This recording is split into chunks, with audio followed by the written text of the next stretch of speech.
श्रुतिस्मृतिपुराणानाम् आलयं करुणालयं नमामि भगवत्पादं शङ्करं लोकशङ्करं शङ्करं शङ्कराचार्यं केशवं बादरायणं सूत्रभाष्यकृतौ वन्दे भगवन्तौ पुनः पुनः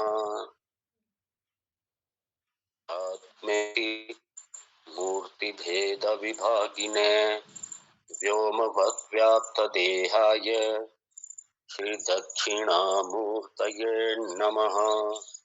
गुकारस्त्वन्धकारो वै ऋकारस्तन्निवर्तकः अन्धकारनिरोधित्वात् गुरुरित्यभिधीयते। सदाशिवसमारम्भाम् शङ्कराचार्यमध्यमाम् अस्मदाचार्यपर्यन्ताम् वन्दे गुरुपरम्पराम्।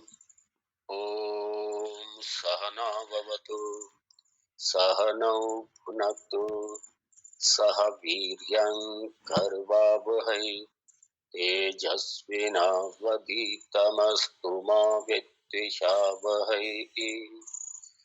ॐ शान्ति शान्ति शान्तिः। ॐ आपदामपहर्तारम् दातारं सर्वसम्पदाम् लोकाभिरामं श्रीरामं भूयो भूयो नमाम्यहम्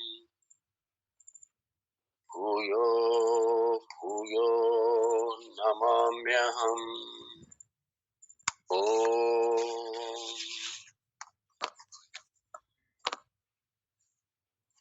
श्री राम गीता प्रथम श्लोक। श्री महादेव उवाच ततो जङ्गन्मङ्गलमङ्गलात्मना विधाय रामायण कीर्तिमुत्तमाम् चचार पूर्वाचरितं रघुत्तमो राजर्षिवर्यैरभिसेवितं यथा। श्लोक।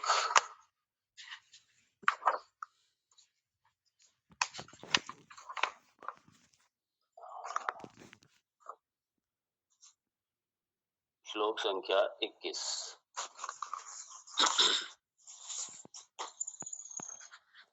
सात्यक्तिरीय श्रुतिराह सादरम् न्यासं प्रशस्ताखिल कर्मणां स्फुटम् एतावदित्याह च वाजिनाम् श्रुति ज्ञान विमोक्षाय न कर्म साधनम्।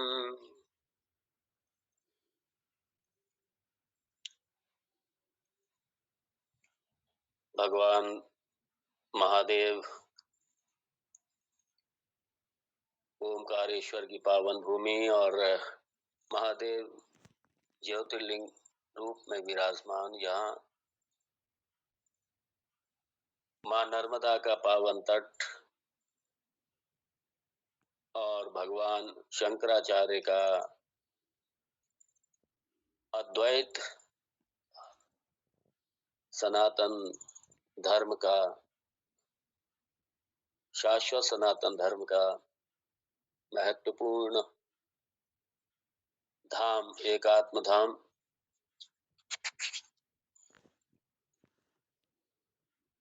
यहीं से भगवत कृपा से गुरु कृपा से पूज्य सभी आचार्य सभी उनके चरणारविंद में प्रणाम करते हुए हम सभी आत्म कल्याणार्थ मुक्ति के लिए ब्रह्म प्राप्ति के लिए श्री राम गीता के माध्यम से भगवत वाणी में, भगवान राम जी की वाणी में ही हम निमज्जित हो रहे हैं। यहाँ कर्मकांडी जो सिर्फ कर्म से ही मुक्ति को मानने वाले कुछ और भी होते हैं कि कर्म और उपासना के साथ मुक्ति को मानने वाले, कर्म समुच्चय, कर्म उपासना समुच्चय, ये तो है, ये मुक्ति में सहायक है, सीधा इससे मुक्ति नहीं है, सहायक है। ये हमारा चित्त शुद्ध होगा, चित्त निश्चल बनेगा, एकाग्रता आएगी, और उसके बाद में चूंकि अज्ञान मूल कारण है, अज्ञान की निवृत्ति तो ज्ञान से ही होगी, ज्ञान के अलावा कोई साधन नहीं है। और उस ब्रह्म ज्ञान का प्रमाण वेद है। वेदांत मतलब वेद का अंतिम भाग, जिसे ज्ञान कांड भी कहते हैं। ब्रह्म विद्या उसी में है।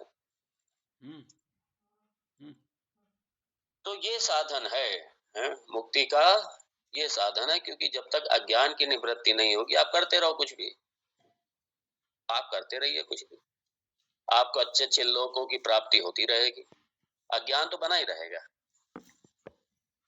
तो जब तक अज्ञान की निवृत्ति नहीं होगी, तब तक मुक्ति नहीं। इसलिए जो पूर्व पक्ष मतलब हमारे अपनी खुद की शंकाएं, या हमारा जो विरोधी पक्ष है,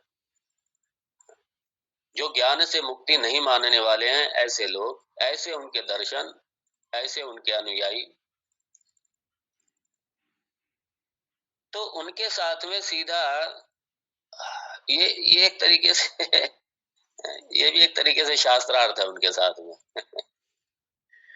उन्होंने कहा था ठीक है, कर्म से मुक्ति होती है। भगवान राम जी ने इसी बात को 20वें श्लोक में बड़ा स्पष्ट किया कि स्वतंत्रा विद्या है, और केवला विमोक्षाय विभाति, क्या विद्या, आत्मविद्या, ये किसी पर आश्रित नहीं है, विद्या किसी पर आश्रित नहीं है। और इसको समुच्चय के रूप में, कॉम्बिनेशन के रूप में, ये कर्म सहित ज्ञान नहीं मोक्ष देगा। कर्म का अलग, कर्म का फल अलग है, ज्ञान का फल अलग है। कर्म से कभी अविद्या की निवृत्ति नहीं होगी, बल्कि अविद्या और गहरी होती चली जाएगी। इसलिए संसार की कभी निवृत्ति कर्म से नहीं हो सकती, किसी भी कर्म से नहीं होगी। इसलिए भगवान ने कहा ये विद्या जो है, ये इसे कर्म के आलंबन की जरूरत नहीं है, ये अपने आप में स्वतंत्र है ये। इसलिए किम अपेक्षते, इसे किसी दूसरे की अपेक्षा नहीं है। और इसलिए का केवल विमोक्षाय, यही पर्याप्त है, इसी से मुक्ति है। फिर अब 21वें श्लोक में भगवान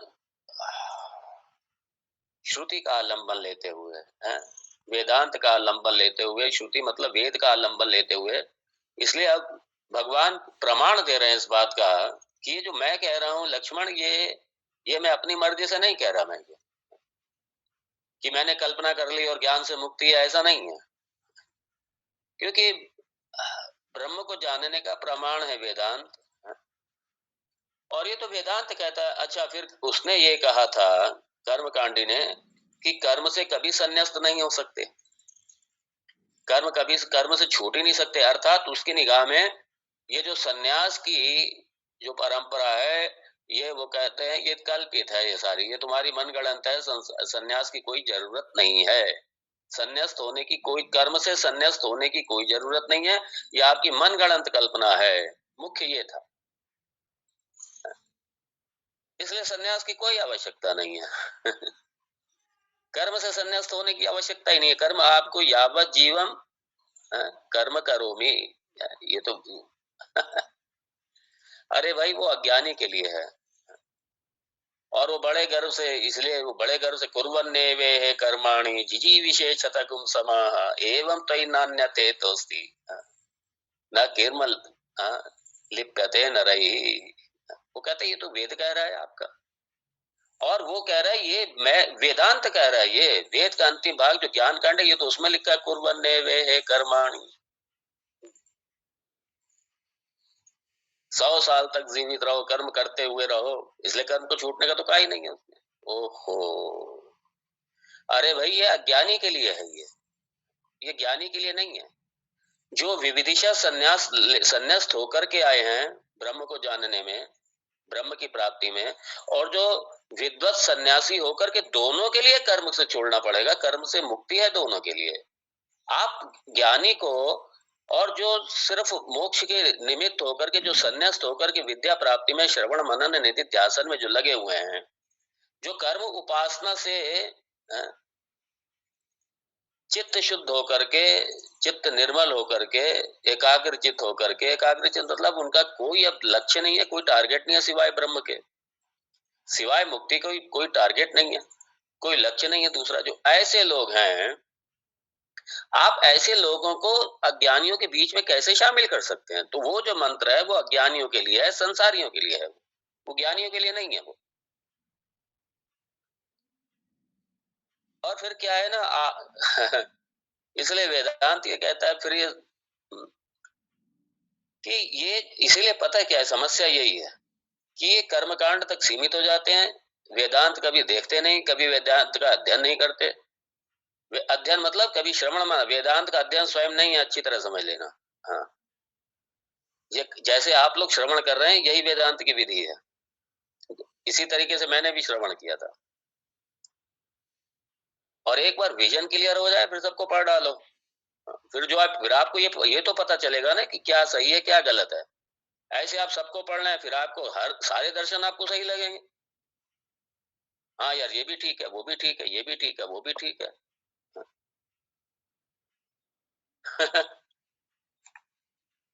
तो जब तक विजन क्लियर ना हो फिर यही रहेगा, फिर अपने मन से जो समझ में आएगा बस वो समझ लें, हाँ हमने समझ लिया, हमने पढ़ लिया, हमने देखा था शास्त्र में। इसलिए प्रॉब्लम है ये। इसलिए श्रवण अच्छे से करो, जो जो भी संतों का, महापुरुषों का श्रवण करते हैं, उस श्रवण को अच्छे से करो, खूब खूब श्रवण को अच्छे से करो। और श्रवण करते समय कहीं कोई शंका उत्पन्न हो, तुरंत कागज में लिख लो। मेरा भी यही तरीका था, और उसके बाद में सत्संग में, गुरुकुल में मैं यही करता था। हमने मेरे साथी भी यही करते थे। एक सत्र हमारा रोज क्वेश्चन आंसर का सत्र रहता था, कि दिन भर में जो भी हुआ है उसमें पहले तो उसके ऊपर किसी की शंकाएं है, पहले उसे सामने रखो। नहीं है शंका तो कोई बात नहीं, फिर प्रश्न पूछ लो।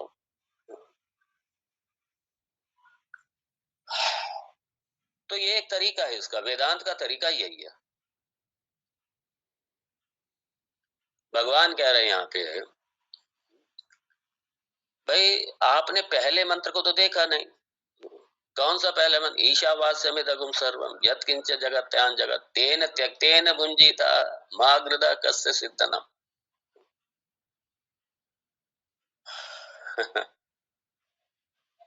ये ज्ञानियों के लिए है, और दूसरा मंत्र ये अज्ञानियों के लिए है, संसारियों के लिए है।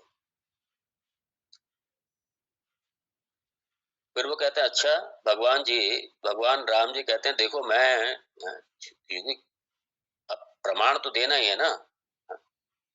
अरे आपने वेदांत का भी अध्ययन नहीं किया, मतलब श्रवण मनन नहीं किया, वेदांत के लिए किसी गुरु के पास गए नहीं सीखने के लिए, ब्रह्म विद्या को आपने सीखा नहीं। अगर ये ब्रह्म विद्या आपने सीखी होती तो कभी नहीं कहते कि कर्म से मुक्ति है, कभी नहीं कहते। क्योंकि किसी भी अज्ञान की ब्रह्म अज्ञान तो छोड़ दीजिए, किसी भी अज्ञान की कर्म से निवृत्ति नहीं होगी। तो जिस विषय का अज्ञान है उस विषय का ज्ञान प्राप्त करना पड़ेगा, उस विषय के अज्ञान की निवृत्ति के लिए। ऐसे ही ब्रह्म ब्रह्म ज्ञान है, ब्रह्म ब्रह्म विद्या है किसके लिए? ब्रह्म जानने के लिए। ऐसी ब्रह्म विद्या